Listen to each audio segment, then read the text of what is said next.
Praise the Lord. ദൈവനാമത്തിന് മഹത്വമുണ്ടാകട്ടെ. ഈ ശബ്ദപരിധിക്കുള്ളിൽ നിന്നുകൊണ്ട് അടുത്തുനിന്നും അകലെയുമായി ഞങ്ങളെ ശ്രവിക്കുന്നതായ എല്ലാ സ്നേഹിതന്മാർക്കും, സഹോദരന്മാർ, സഹോദരിമാർ, കുഞ്ഞുങ്ങൾ, മാതാപിതാക്കൾ എല്ലാവർക്കും വേഗം വരുന്ന കർത്താവായ യേശു ക്രിസ്തുവിൻ്റെ വലിയൊരു നാമത്തിൽ ഞങ്ങളുടെ സ്നേഹവന്ദനം അറിയിക്കുന്നു.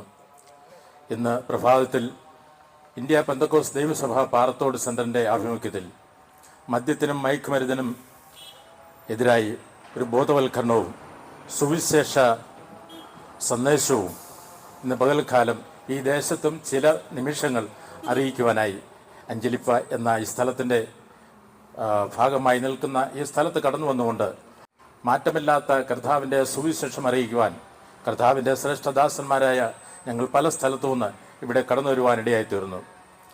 ദൈവം സഹായിക്കുമാറാകട്ടെ. മനോഹരമായ ഒരു പാട്ട് കേൾക്കുവാനിടയായിത്തീർന്നല്ലോ. അധ്യക്ഷൻ പറയുവാനിടയായിത്തീർന്നു, അധ്വാനിക്കുന്നവരും ഭാരം ചുമക്കുന്നവരുമായുള്ളവരെ എല്ലാവരും എൻ്റെ അടുക്കൽ വരുവീൻ, ഞാൻ നിങ്ങളെ ആശ്വസിപ്പിക്കാം എന്ന തിരുവഴുത്ത്, വിശുദ്ധ തിരുവഴുത്തിൽ കാണുവാനിടയായിത്തീരുന്നുണ്ട്. ഇന്ന് പ്രഭാതത്തിൽ ഒരു വാർത്ത മാധ്യമങ്ങളിൽ കൂടി കണ്ടതായ സമയത്ത് വളരെ വേദന അനുഭവിക്കുന്നതായ ഒരു വാർത്ത കേൾക്കുവാനിടയായിത്തീർന്നു. കേരളത്തിൻ്റെ ഒരു ഭാഗത്ത് 9 വയസ്സുകാർ പ്രായമുള്ളതായ ഒരു പെൺകുട്ടിയെ പീഡിപ്പിച്ചു. അതിനെ അറസ്റ്റ് ചെയ്തത് പിതാവിനെയാണ് അറസ്റ്റ് ചെയ്തിരിക്കുന്നത് എന്നുള്ള ഒരു ദുഃഖകരമായൊരു വാർത്ത ഇന്ന് പ്രഭാതത്തിൽ വായിക്കുവാനിടയായി തീർന്നു. പ്രിയരെ, പത്രമാധ്യമങ്ങളിൽ കൂടി അല്ലെങ്കിൽ സോഷ്യൽ മീഡിയ വഴിയുള്ള വാർത്തകൾ കേൾക്കുമ്പോൾ പലപ്പോഴും നമുക്ക് സന്തോഷം പകരുന്നതായ ഒരു വാർത്ത കേൾക്കുവാൻ പലപ്പോഴും നമുക്ക് കഴിയുന്നില്ല. ഓരോ സ്ഥലത്തും അനേക കുടുംബങ്ങൾ ദുഃഖത്തിൻ്റെയും പ്രയാസത്തിൻ്റെയും പ്രതികൂലത്തിൻ്റെയും മധ്യത്തിൽ കടന്നു പോകുമ്പോൾ സന്തോഷമില്ലാതെ, സമാധാനമില്ലാതെ അനേക ഭവനങ്ങൾ കഴിയുന്നു. പകലത്തെ അധ്വാനത്തിന് ശേഷമായി ജോലി വേലകൾക്കുകയും പോകുന്നു. എന്നാൽ സന്ധ്യാസമയം ഭവനത്തിലേക്ക് കടന്നു വരുമ്പോൾ സന്തോഷത്തിൻ്റെതായ ഒരംശം ഒരുപക്ഷെ ഭവനത്തിൽ നിന്ന് പോലും കേൾക്കുവാൻ ഇടയാകാതെ ഓരോ രാത്രിയും വേദനയാൽ കഴിയുന്നതായ അനേക വ്യക്തി ജീവിതങ്ങളെ നമുക്ക് കാണുവാനിടയായിത്തീരുന്നു. ഒരുപക്ഷെ സാമ്പത്തികത്തിൻ്റെ കുറവ് ഒന്നുമല്ല, അവരുടെ അധ്വാന ഫലം പലപ്പോഴും വ്യർത്ഥമായി തീരുന്നതായ അവസ്ഥകളും കാണുന്നു. മദ്യത്തിന് അടിമപ്പെട്ടുകൊണ്ട്, മയക്കുമരുന്നിന് അടിമപ്പെട്ടുകൊണ്ട് നമ്മുടെ യുവാക്കന്മാരുടെ യാത്ര ഏത് ദിശയിലേക്കെന്ന് പോലും അറിയുവാൻ കഴിയില്ലാതെ കേരളത്തിലെ ഒരുപറ്റം സമൂഹം മാറിക്കൊണ്ടിരിക്കുമ്പോൾ ഞങ്ങൾക്ക് പറയുവാനുള്ളത്, അധ്വാനിക്കുന്നവരും ഭാരം ചുമക്കുന്നവരുമായുള്ളവരെ എല്ലാവരും എൻ്റെ അടുക്കൽ വരുവീൻ എന്ന് അരുമനാഥന കർത്താവായ യേശു ക്രിസ്തു ഇന്നേക്ക് 2025 വർഷങ്ങൾക്ക് മുൻപ് ഈ ലോകത്തിലേക്ക് കടന്നു വന്നുകൊണ്ട് സന്ദേശം അറിയിപ്പാനിടയായി തീർന്നുവെങ്കിൽ ഞങ്ങൾ അറിയിക്കുന്നതായ സുവിശേഷവും മറ്റൊന്നുമല്ല, ആ കർത്താവായ യേശു ക്രിസ്തു നിങ്ങളെയും സ്നേഹിക്കുന്നു.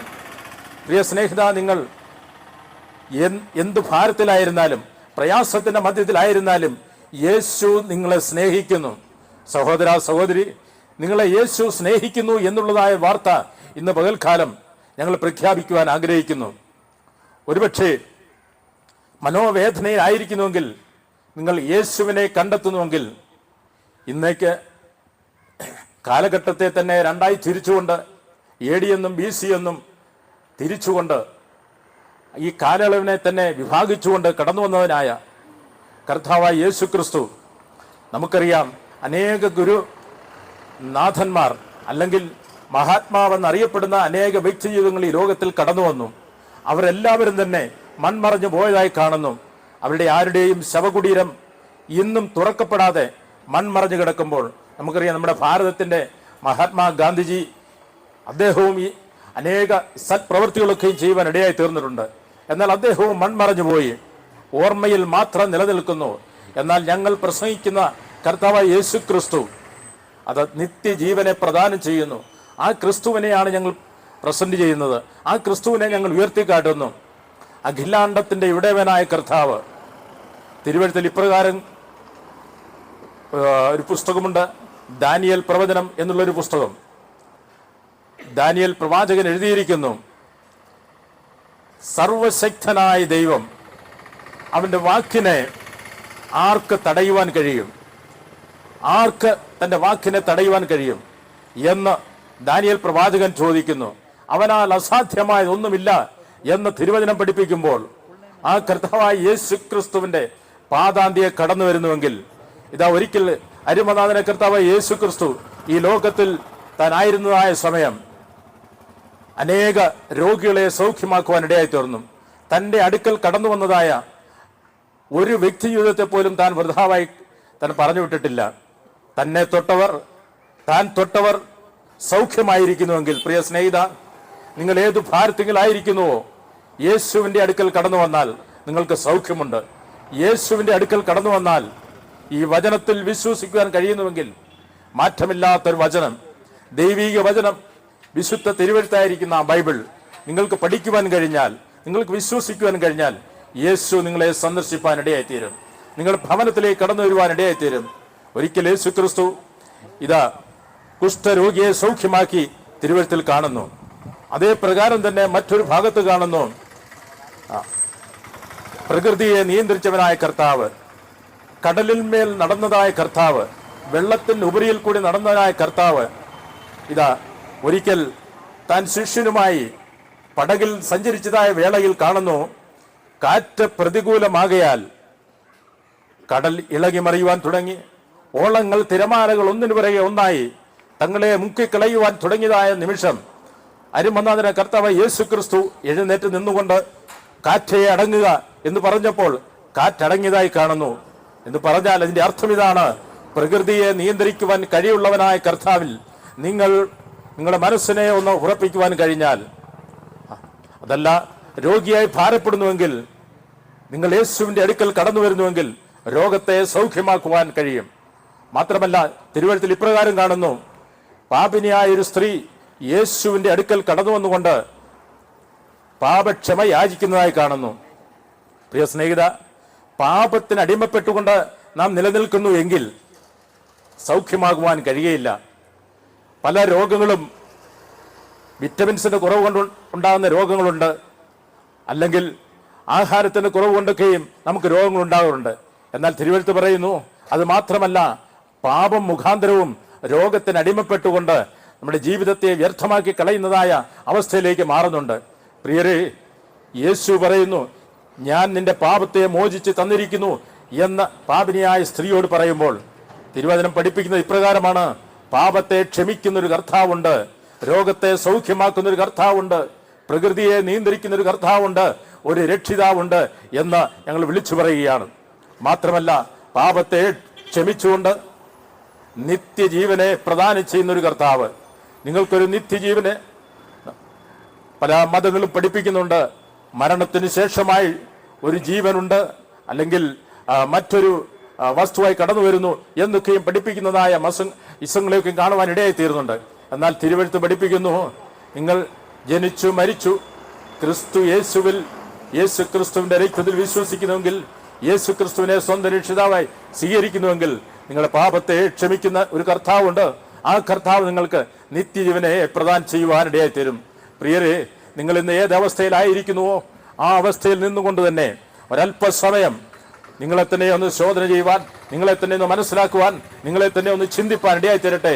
കഴിഞ്ഞ കാലഘട്ടങ്ങളിൽ, കഴിഞ്ഞ സമയങ്ങളിൽ ഏതൊക്കെ അവസ്ഥയിൽ കൂടി നിങ്ങൾ കടന്നുപോയോ, ഏതൊക്കെ അന്തരീക്ഷത്തിൽ കൂടി, ഏതൊക്കെ പ്രതിസന്ധികളിൽ കൂടി കടന്നുപോയോ, ഇന്ന് പകൽക്കാലം വിളിച്ചു പറയുന്നു, യേശു ക്രിസ്തു സകല പ്രശ്നങ്ങൾക്കും പരിഹാരം തരുവാൻ അവൻ പര്യാപ്തനാണ്. യേശു ക്രിസ്തു സകല രോഗത്തെയും സൗഖ്യമാക്കുന്ന ദൈവം. യേശു ക്രിസ്തു അഖിലാണ്ടത്തെ നിയന്ത്രിക്കുന്നവനായ കർത്താവ്. യേശു ക്രിസ്തു ജനിച്ചു മരിച്ച് അടക്കപ്പെട്ട് ഉയർത്തെഴുന്നേറ്റ് മൂന്നാം നാൾ ഉയർത്തെഴുന്നേറ്റ് സ്വർഗത്തിൽ വസിക്കുന്നവനായ കർത്താവിനെ നിങ്ങൾ ഇന്ന് പകൽക്കാലം വിശ്വസിക്കുവാനിടയായി തരുന്നെങ്കിൽ, പാപത്തിൽ വസിക്കുന്നതായ അല്ലെങ്കിൽ രോഗത്തിൽ വസിക്കുന്നതായ ആരെങ്കിലും ഉണ്ടെങ്കിൽ, ഈ ശബ്ദം കേൾക്കുന്നുവെങ്കിൽ ഇന്ന് പകൽക്കാലം പ്രഭാതത്തിൽ വിളിച്ചു പറയട്ടെ, യേശുവിൽ വിശ്വസിക്കുവാൻ കഴിഞ്ഞാൽ, യേശുവേ എൻ്റെ പാപത്തെ ക്ഷമിച്ച് എൻ്റെ രോഗത്തെ സൗഖ്യമാക്കണമേ എന്ന ഒരു ശബ്ദം നിങ്ങളുടെ ഹൃദയത്തിന്റെ അന്തർഭാഗത്തു നിന്ന് ഒന്ന് ഉരുത്തിരിയുന്നുവെങ്കിൽ നിങ്ങൾ രക്ഷിക്കപ്പെടുവാൻ ഇടയായിത്തീരും. യേശു കർത്താവിനെ ഹൃദയം കൊണ്ട് വിശ്വസിക്കുകയും വാ കൊണ്ട് ഏറ്റുപറയുകയും ചെയ്യാൽ നിങ്ങൾ രക്ഷിക്കപ്പെടുവാനിടയായി തീരും. ആ രക്ഷ നിങ്ങൾക്ക് മനസ്സിന് ഒരു സമാധാനം നൽകുവാനിടയായി തീരും. ആ രക്ഷ നിങ്ങൾക്ക് നിത്യജീവനെ പ്രദാനം ചെയ്യുവാനിടയായി തീരും.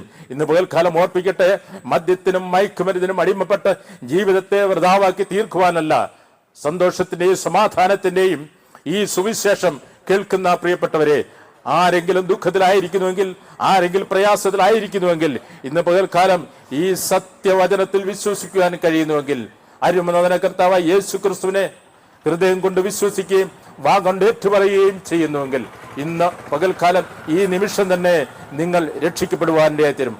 മാത്രമല്ല നിത്യജീവനെ അവകാശമാക്കി തീർക്കുവാനും ഇടയായിത്തീരും.